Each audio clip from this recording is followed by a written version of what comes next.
നമസ്കാരം. എൻ്റെ പേര് ശശാങ്ക്. നമുക്കതിലേക്ക് എല്ലാവർക്കും സ്വാഗതം. ഇന്നിപ്പോൾ ഈ വീഡിയോസുള്ള കാരണം എന്ന് പറഞ്ഞു കഴിഞ്ഞാൽ ഇപ്പോൾ നേപ്പാളായി, ഖത്തറായി, ദോഹയായി, ഹമാസായി, ഗാസയായി, ഇസ്രയേലായി.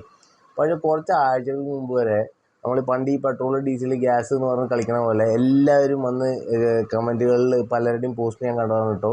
ധർമ്മസ്ഥല ധർമ്മസ്ഥല ധർമ്മസ്ഥല. അത് കഴിഞ്ഞിട്ട് ചർച്ചകളിൽ വന്നിട്ട് ആ നന്മമരം വന്നിരുന്ന് തളണ കണ്ടു കഴിഞ്ഞാൽ ഓനെന്തോ കണ്ട് അങ്ങോട്ട് ഉണ്ടാക്കിയ പോലെയായിരുന്നു. അപ്പം എല്ലാം പോയി. മൂപ്പരെന്നെ പറഞ്ഞു ഇതൊക്കെ തെറ്റായിട്ട് പറഞ്ഞ മൊഴികളാണ്, തെറ്റായിട്ട് പറഞ്ഞ സംഭവമാണ്. എല്ലാ ഇടപെടലും മൂഞ്ചിയതാണ്. കേരളത്തിലെ മാധ്യമങ്ങൾ എന്തായാലും വിഴുങ്ങിയത്, അല്ലാത്തവരും വിഴുങ്ങി. ഇപ്പോൾ പണ്ട് ഈ ഇത് കോപ്പി പേസ്റ്റ് ചെയ്തിട്ടുണ്ടായിരുന്ന വിസ്മയങ്ങൾ അത് മറന്നു.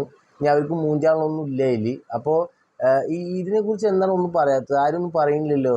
അപ്പോൾ ഈ ധർമ്മസ്ഥലയെക്കുറിച്ച് ഇത്രയും കാലം നെഗറ്റീവ് ക്യാമ്പയിൻ നടത്തിയവരൊക്കെ എവിടെ? അവർക്കൊന്നും പറയാനില്ലേ? അപ്പോൾ എന്താണ് ഇത് തിരുത്തണ്ടേ? ഒരു ഭൂരിപക്ഷ ക്ഷേത്ര ഒരു വലിയൊരു ഇത്ര പുരാതനമായിട്ടുള്ളൊരു സ്ഥലത്തെ അപകീർത്തിപ്പെടുത്താൻ നടത്തിയ ഈ ഒരു മാസ്റ്റർ പ്ലാനിൽ ഈ നന്മമരും അതല്ലാണ്ട് ഒരുപാട് ആളുകളുണ്ട് എന്നുള്ളത് അതിനനുസരിച്ച് നിയമ നടപടികൾ നടക്കുന്നുണ്ട്. പക്ഷേ ഇതുപോലെ ഒരു നെഗറ്റീവ് ക്യാമ്പയിൻ നടത്തിയിട്ടില്ല ഇത്ര ഉറച്ച വിശ്വാസത്തോടെ. ഇത് ഞാൻ എന്തുകൊണ്ട് പറഞ്ഞറിയോ? ഇവർ ഈ നുണപ്രചരണങ്ങളുണ്ടല്ലോ ഇത്ര ഉറപ്പിച്ചിങ്ങനെ പറയും. ഒരു 10 ആൾ പറഞ്ഞാൽ 100 ആൾ കോപ്പി പേസ്റ്റ് ചെയ്യും. എന്നിട്ടാണ് ഇവരത് പ്രൊപ്പഗാൻഡയാക്കി ഇടുക. എന്നിട്ട് അതൊന്ന് മൂഞ്ചി കഴിഞ്ഞാൽ എല്ലാവരും പഴം വിഴുങ്ങും. ഇത് സ്ഥിരം പരിപാടിയാണ്.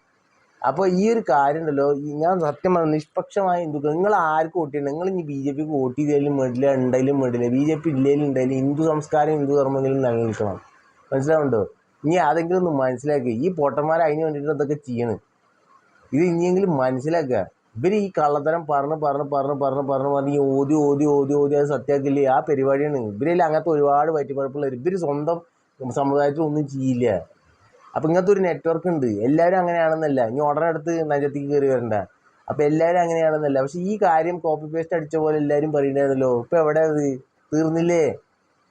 ഇനിയെങ്കിലും നിഷ്പക്ഷമായ മതേതര ഹിന്ദുക്കൾ എന്ന് പറയുന്ന യഥാർത്ഥ പ്രബുദ്ധർ ഒന്ന് മനസ്സിലാക്കുക. ഇതേപോലത്തെ ക്യാമ്പയിനുകളാണ് നടന്നുകൊണ്ടിരിക്കുന്നത്.